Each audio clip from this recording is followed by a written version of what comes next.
அடுத்து நான் சொல்ல போகிற அந்த ஒரு வரியை சொல்வதற்காக எத்தனை நாட்கள் நான் காத்திருந்தேன் என்பது எனக்குத்தான் தெரியும். தர்மத்தாயின் தவ புதல்வரே, தமிழக வெற்றி கழகத்தின் தலைவரே, வருக வருக வருக. தலைவரின் தலைமை உரை.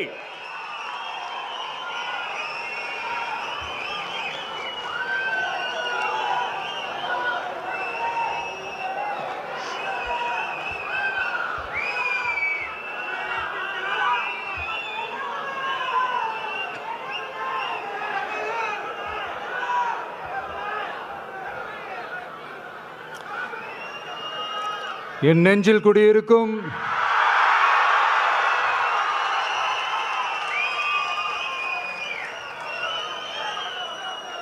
என்னுடைய தோழர்களுக்கும் தோழிகளுக்கும்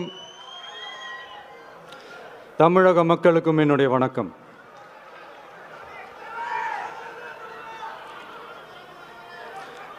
நம்ம குடும்ப உறவுகளை இழந்ததுனால சொல்ல முடியாத வேதனையிலும் வலியிலும் இவ்வளோ நாளாக இருந்தோம். அப்படிப்பட்ட அந்த சூழலில்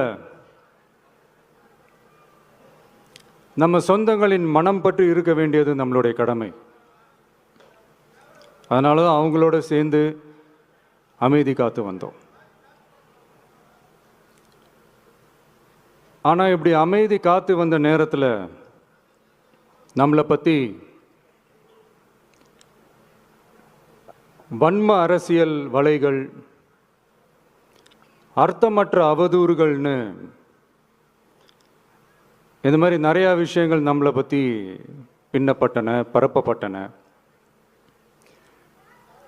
இது எல்லாமே சட்டம் மற்றும் சத்தியத்தின் துணை கொண்டு துடைத்து எறிய தான் போகிறோம்.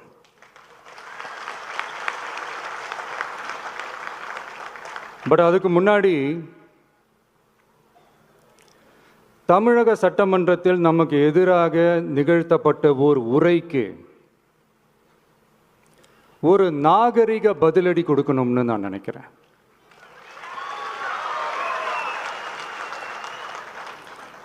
அரசியல் செய்ய விருப்பமில்லை, அரசியல் செய்ய விருப்பமில்லைன்னு அடிக்கடி சொல்ற முதல்வர் நம்மளை குறிப்பிட்டு பல்வேறு அவதூறுகளை பதிவு செய்வதன் வாயிலாக பெருந்தன்மையை பேரளவில் மட்டுமே பேசும் முதல்வர் 15/10/2025 அன்னைக்கு தமிழக சட்டமன்றத்தில் நமக்கு எதிராக பேசிய பேச்சில் எவ்வளவு வன்மத்தை கக்கியுள்ளார் என்பதையும், எப்படிப்பட்ட ஒரு அரசியல் செய்ய முயல்கிறார் என்பதையும் தமிழக மக்கள் உணராமலா இருப்பாங்க.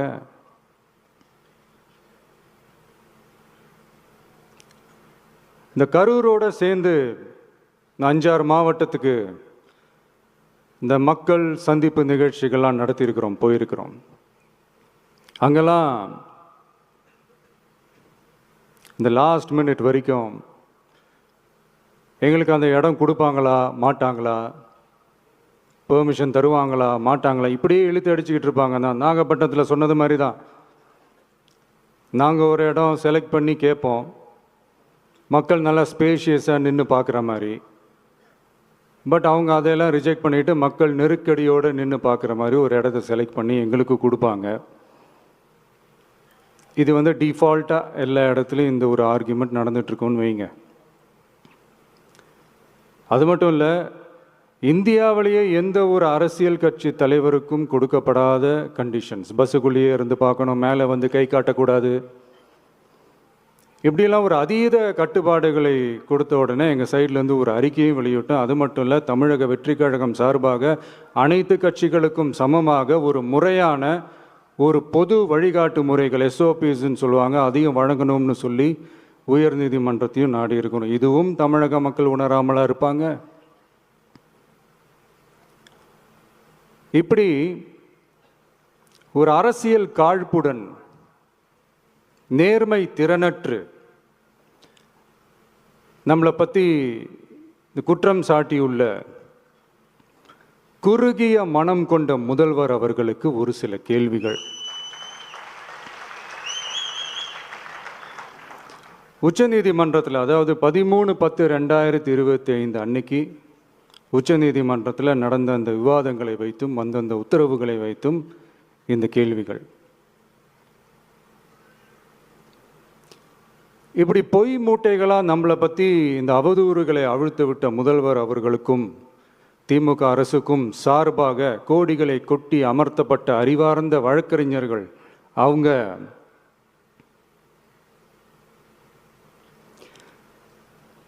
இந்த கபட நாடக திமுக அரசோட தில்லுமுல்லுகளை தாங்கி பிடிக்க இயலாமல் உச்ச நீதிமன்றத்தில் திக்கு திணறி நின்றது முதல்வர் அவர்களுக்கு மறந்துவிட்டதா? இந்த கரூர் சம்பவத்துக்கு அப்புறமே அவசரமாக ஒரு தனிநபர் ஆணையம், அந்த தனிநபர் ஆணையத்தை அவமதிக்கிற மாதிரி அரசு உயர் அதிகாரிகள், காவல்துறை உயர் அதிகாரிகள் எல்லாருமே நம்மளை பற்றி ஃபுல்லாக இந்த அவதூறுகள் பரப்பி ஒரு செய்தியாளர்கள் சந்திப்பு அவசரமாக. இதெல்லாம் ஏன் நடக்குது? எதுக்காக நடக்குது அப்படின்னு ஒட்டுமொத்த தமிழக மக்களும் கேள்வி கேட்க ஆரம்பிச்சாங்க. இதுவும் தமிழக முதல்வர் மறந்துட்டாரா? அதுக்கப்புறம் அந்த தனிநபர் ஆணையத்தை தலையிலேயே கொட்டி வீட்டுக்கு அனுப்பிச்சிட்டாங்க. அது வேறு விஷயம்.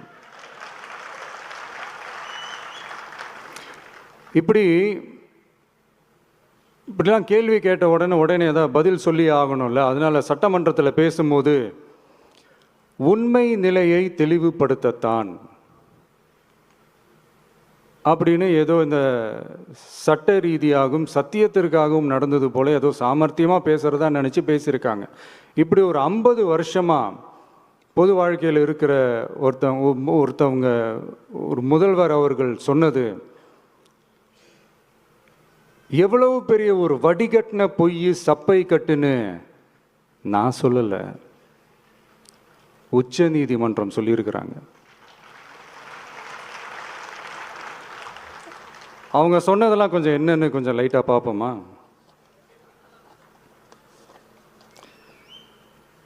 The comments which have been made before the media by the top officers of the police department may create doubt in the minds of the citizenry on impartiality and fair investigation.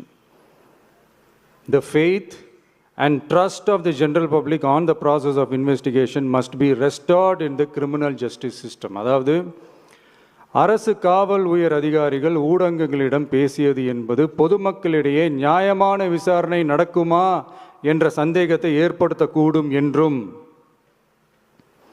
நியாயமான விசாரணை மூலமே அந்த சந்தேகத்தை மீட்டெடுத்தே ஆக வேண்டும் என்றும் உச்சநீதிமன்றம் தமிழக அரசின் தலையில் ஓங்கி நறுக்கு நறுக்கு நறுக்கு என்று கொட்டியதை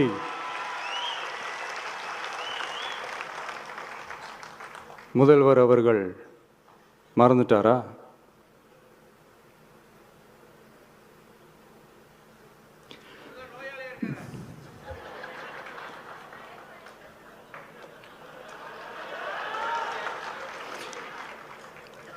மாண்பமை சென்னை உயர்நீதிமன்றத்தின் மாண்புமிகு நீதியரசர் SIT அமைத்து உத்தரவிட்டார் அல்லவா?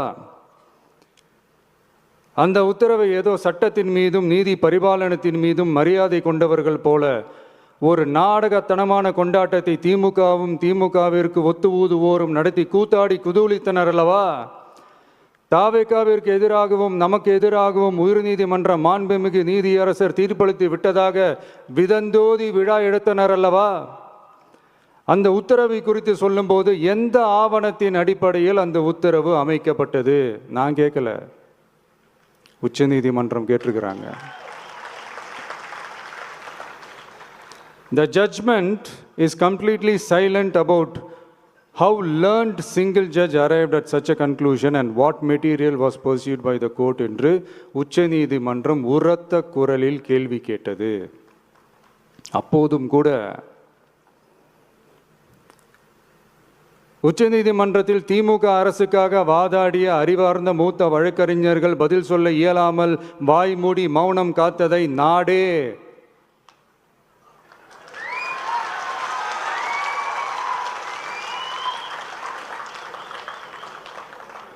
பார்த்ததல்லவா?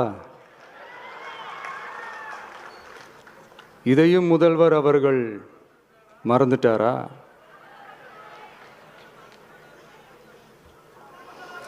Such petition ought to be dealt with by the division bench, registering as public interest litigation in right earnest and not to be dealt with by a single bench. அதாவது பொது வழிகாட்டு முறைகளான எஸ்ஓபி அமைக்கப்பட்டு வெளியிட வேண்டும் என்ற கோரிக்கையுடன் வந்த ரிட் மனுவை நீதிபதிகள் டிவிஷன் பெஞ்ச் தான் கையாள வேண்டும்,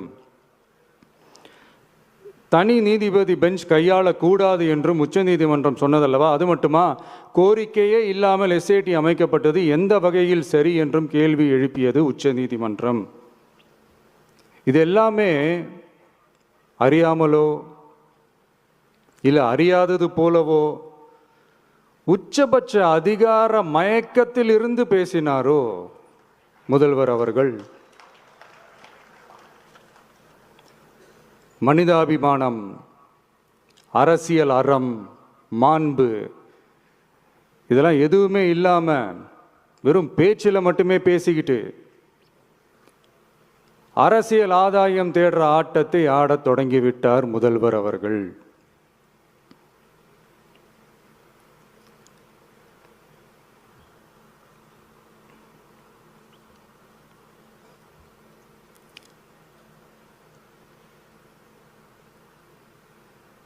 இதெல்லாம் என்ன அவங்களுக்கு புதுசாக? என்ன 1969க்கு அப்புறமே எப்போ கட்சி அவங்க கைக்கு வந்ததோ,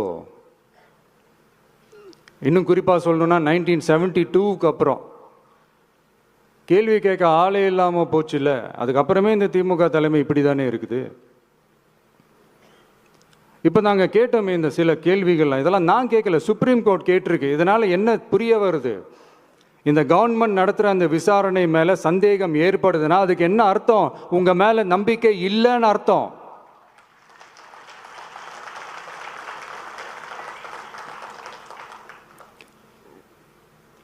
இதெல்லாம் ஏன் எதுக்காகன்னு முதல்வர் அவர்களுக்கு புரியுதா?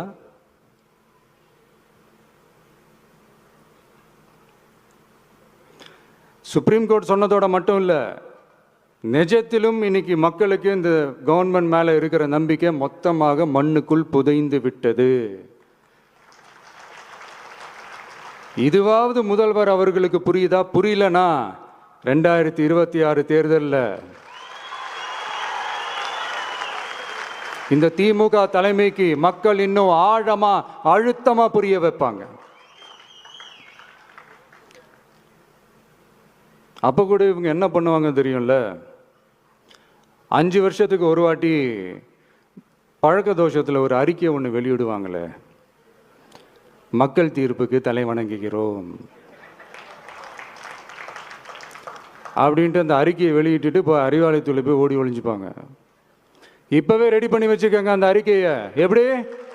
மக்கள் தீர்ப்புக்கு தலை வணங்குகிறோம்.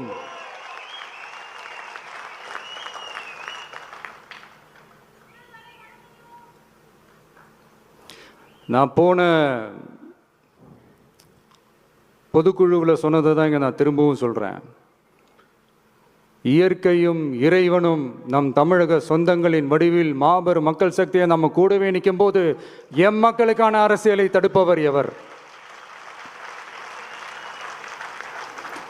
அதனால தோழர்களே, நமக்கு வந்திருக்கிற இந்த இடையூறு வெறும் டெம்பரவரி மட்டும்தான். எல்லாத்தையும் தகர்த்தெறிவோம், மக்களோட கை கோர்த்து நிற்போம், மக்களோட களத்தில் போய் நிற்போம். நம்ம பயணத்தில் தடம் மாறவே மாட்டோம். இப்பவும் சொல்றேன், 2026 2 பேருக்கு நடுவில் தான் போட்டியே. ஒன்று, இன்னொன்று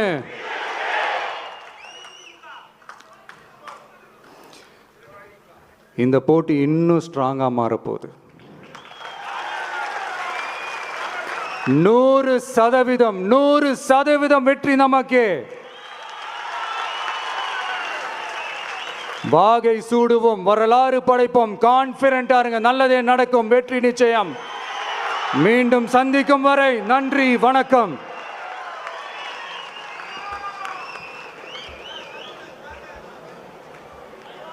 வெற்றி தலைவருக்கு ஒரு அரங்கம் நிறைந்த கரவொலியை பரிசாக தருவோம்.